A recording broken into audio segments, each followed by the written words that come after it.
with our host, Boston Bobby. Bobby, you never know who I'm going to pull on the show. That's what I tried to forewarn you.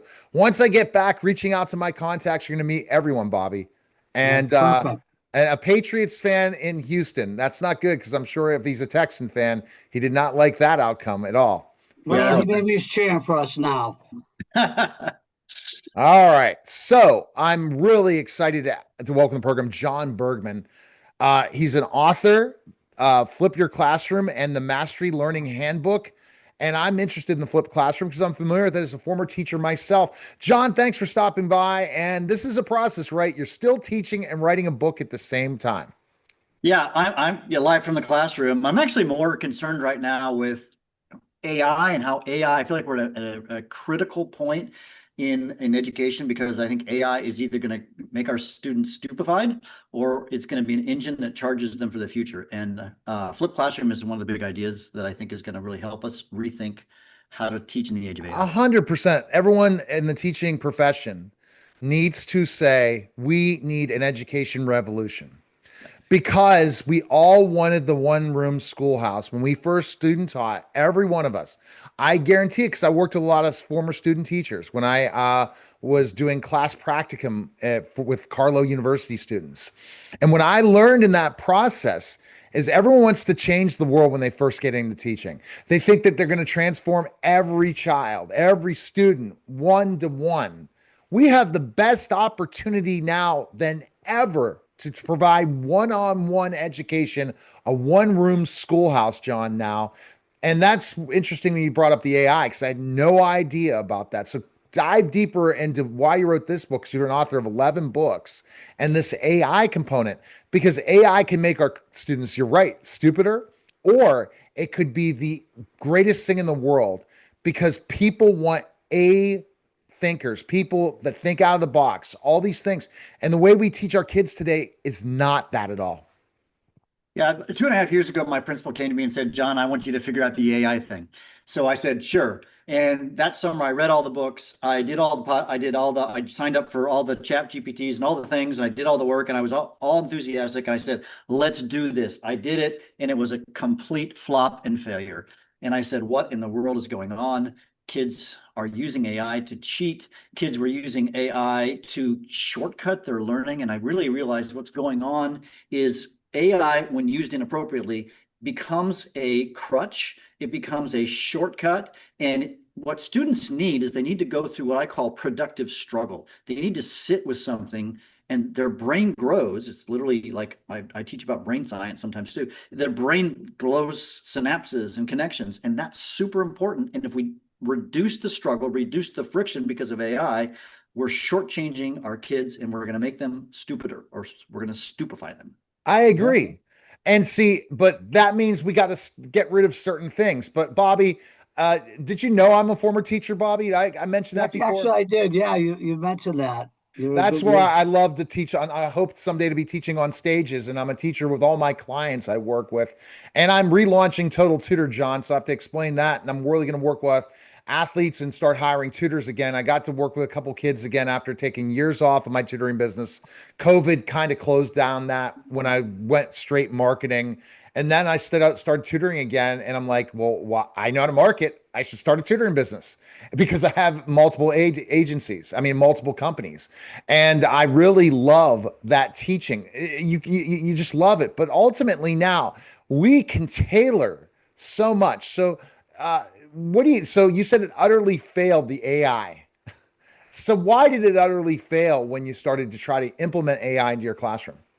So, story number one, I created an AI assignment that would assess kids. And my kids would say, oh, Mr. Bergman, I'm just going to do that at home. And I said, okay. But then what I discovered is they were using AI to do the AI assignment. I got the worst reviews of my career. It was a disaster in that class. In the other class, I teach that was my geology class. I also teach a honors physics class. And so I had the smartest kids in the school, science wise, whatever. And I was watching one of our top students struggling with a physics problem. And I watched her pull up ChatGPT and she quickly used ChatGPT to help her solve the problem. Now, Yeah. if she would have sat with that problem for 2 more minutes, she'd have got it. But she missed out on that chance to really struggle with it. And so I began to really rethink what education should look like in the age of AI. And we're on a knife's edge right now in education, where we can either go one way, which is the stupefaction way, or if we use AI appropriately, it can really be used to supercharge as an engine to change their life. Because certain things are going to be replaced with AI. Certain jobs are going to be replaced. Already done. But Yeah. but I don't think it's going to happen the way people think it. It's going to be like every revolution, the industrial revolution, looking at even the manufacturing revolution when they got rid of machinery. It didn't lose jobs because everyone's going to have to run AI, but you're going to have to become more intelligent. And everyone's saying they're going to be gone. It's AI fails 40% of the time. So for Elon to think that robots are going to be here cooking our meals and doing all these different things in a year, they're going to kill people because they make so many mistakes. But if you're a prompt engineer, if you're really smart, so what I would say, and this is John, this is my take, and I want to get your take, is again, you're in the classroom now. I'm going to go with just an elementary mindset or a young person's mindset. We need to build these kids that know reading, writing, and arithmetic to the level of beyond belief. Basics, basics, basics. Being able to understand math, understand writing, understand reading, comprehend, analyze, build all the Bloom's taxonomies. If we do that and then allow AI to work with the teachers, we need to create not workers. We need to create people who are revolutionary to be able to transform society, because now certain things that they lacked, for example, I can do anything now because of AI.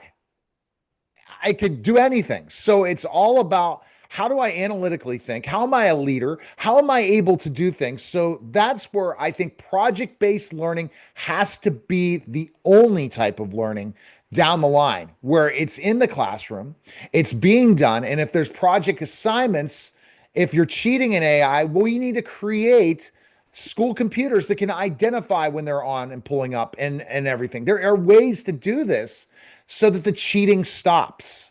Yeah, But I have an idea on this. Sorry.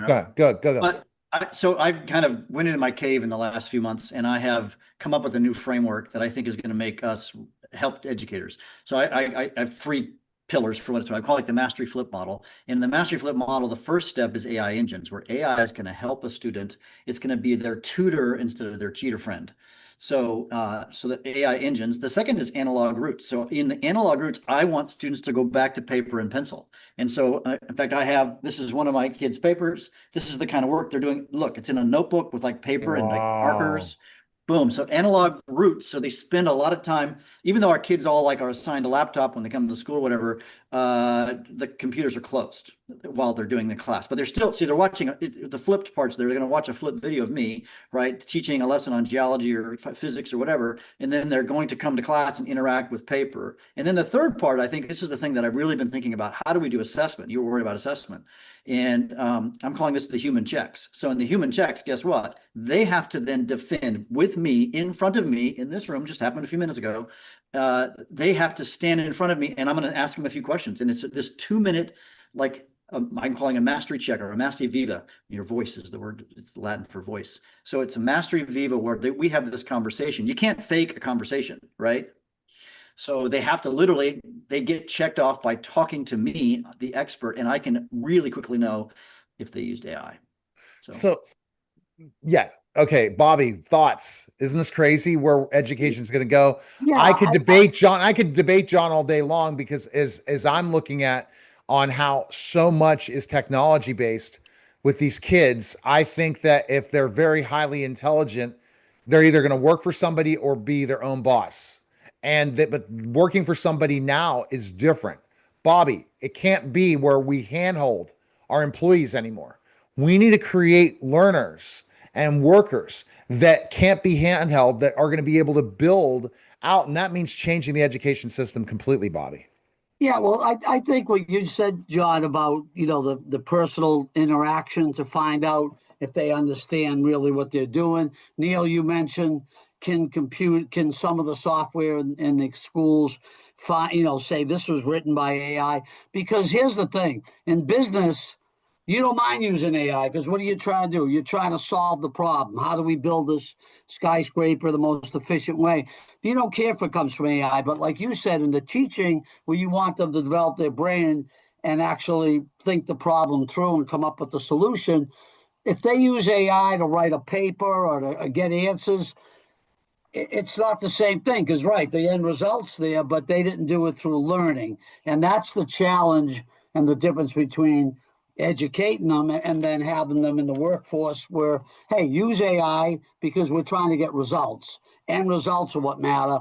In school, we want to see if they understand what the hell they're doing. So I think what you guys said about ways to find out how much AI is being used by them in the classroom is the way we're going. The only way, because let's face it, human nature, if they can shortcut it, they can get an A on their paper because they used AI, some type of help, they're going to do it. Then so here's one thing that we need to go to OpenAI. We need to go to every large language model and say, if you're under 18 years old or under 21 years old, you have to verify specific things, especially if you're still in school. I think that if work's going to be done on a laptop, that laptop has to be. So, John, there's got to be a lot more that everyone has to do to say this is the cheat. But what are standards now? I love the idea of you saying that they have to explain how they did it, because people who are successful in physics go into what professions, John? Yeah. Oh, engineering, medicine, all kinds of awesome things. How do you see of engineering and medicine in the next 20 years too? Because that's where the other things go. Bobby, you made an interesting point. I feel like AI, I know AI was not built for schools. It was built for businesses, right? To become more efficient. But education is not an efficient process, and it shouldn't be. We're trying to develop the mind of the student. Honestly, I don't care about the product. I care about the process that develops the brain. That's what we want in our students. And so when we use a business product for education, it circumvents the brain development of our kids. And we have to protect our kids. I'm in part of my Mastery Flip model, I'm calling for AI companies, OpenAI and all this kind of stuff. I said, what we need now is what I'm calling AI wrappers. So something that sort of sits on top of, OpenAI or, Gemini or something like that, that it's like a filter that says, first of all, it doesn't tell the students the answers, it helps them. But I'm proposing 7 wrappers that I think could really help us rethink how we do things. I want, like in a flipped classroom, they're watching a cheesy video of me. I want it so they can talk back and forth to the video, right? And they can ask questions. One of the weaknesses always with the flipped classroom is if a kid's watching a video at home, he can't raise his hand and ask, hey, Mr. Bergman, I have this question. Yeah. But that's possible, I think, right? With AI, I'm not an engineer, but how you make that all work. And you can be an engineer now, John. You have the brain to have an engineer. All you got to do is use AI to become that engineer. That's where the problem is. That's where the problem lies. Yeah. Every AI company's goal is to replace the human. Biggest mistake in the world. Because the amount of mistakes is ridiculous. Oh, yeah. There's going to have to be a human, but there's going to be less humans. 1 human for every 5 AI modules. You can do so much more speed. It is one of the best teachers in the world. Yeah. And I'm telling you, but you have to form it. Give me step by step how I can go build this. Right. And it does it way better than going and looking at instructions. I literally can learn anything with AI. Yeah. I could imagine now tutoring a kid in physics, even though I don't really understand physics, much better now than having to do the research, watch videos, do all those different things and prepare for each lesson versus now have the ability to see it being done, practice it again. But we have to get rid of the laziness of our society, especially the United States, and say, what are they doing in other countries? These people are working their asses off when they come here. What are we doing in other countries that they're doing things differently that say, I don't want to look like a fool. They have a little bit of a moral compass. I don't want to look like a fool and cheat on everything. And then when I get put in this job or I have to go this surgery, I'm going to fail and utterly fail. They're saying, well, I'm going to use it as a way to make myself smarter. And that's the biggest challenge, John. And how are your colleagues? My final question, because I could talk to you for hours on this because I love this topic. What would you say to your colleagues that are really anti-AI, that just feel it's the worst thing that's ever happened in education? There are a lot of people in classrooms that are teachers today that absolutely think AI is worthless, which Yeah. is an absolutely worst assessment ever. Well, I would argue that they have a point because it's been so misused, and they are seeing they're seeing the stupefaction that I saw.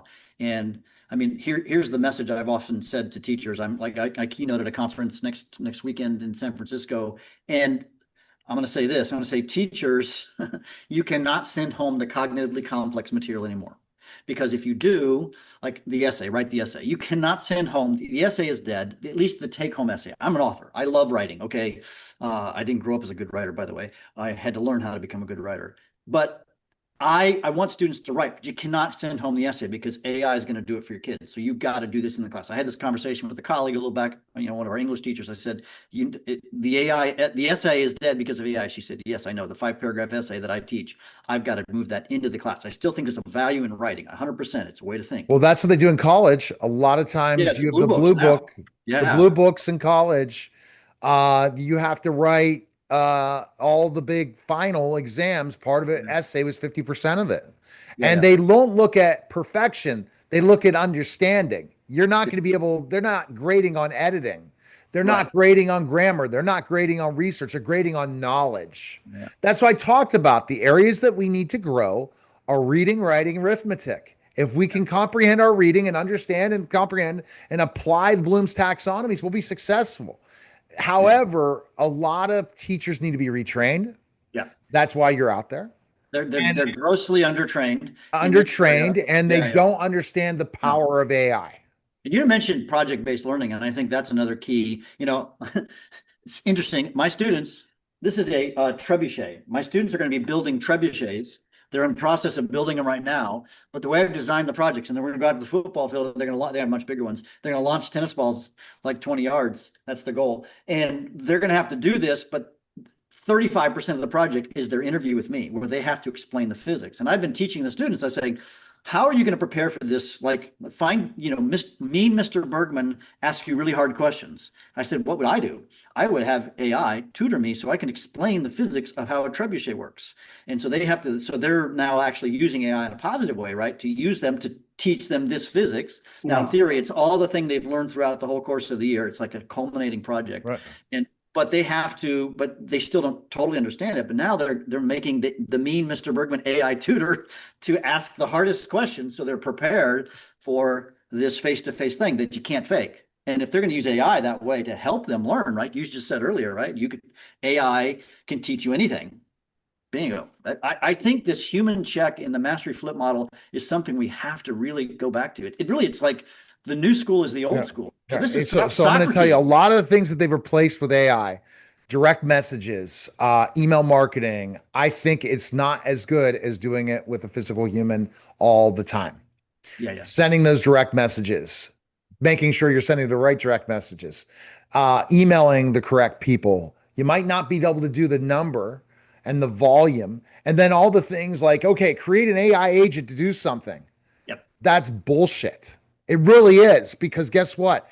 I'm going to take 20 hours to build this or 80 hours to build this, where I can go and employ a human for a lot less. It's going to cost me a lot less money to do that and probably do it a better job. Yeah. That is where the mistake is. Everyone is in the AI. Everyone's got the AI thing. I love it for teaching. Dude, I can do anything now. I can create anything. I could have a conversation with you now and tutor someone in physics. I had a really hard time. I had to watch videos and ask the student. And I helped them study. And I've even helped people study for the MCATs by straight memorizing all the material. What's going to happen now? That's where they're going to take certifications, and certifications are going to shut them down. Boom. They go to take their license as an engineer and they cheated the whole time. They're going to fail. But your AP students, last question, the most brilliant students you have in your classroom, are they cheating enough? Do they think that cheating is going to cost them when they have their parents see this is such a value? They're so hardworking because they've gotten to this high level of ability. Because I've taught the smartest kids when I used to teach too, and Do you feel that they're using it as shortcuts, or they knowing, or do they have a different expectation in life? We've had lots of conversations about it in my classes, and our school has been very proactive in this way. And so we are having these conversations with kids. And so I think our kids are by and large realizing that they're only hurting themselves if they use it as a crutch instead of as an engine. And I would really encourage, and I think most of my students, I'm thinking one student right now, and she's going to college, and she's a senior, and all that kind of stuff, and she just got accepted to UCLA, so it's she's a top kid, but she wants to major in AI, and we've been had this fascinating conversation. She realized this is the business and AI mixed together. That's what she sees as her future, and she's right.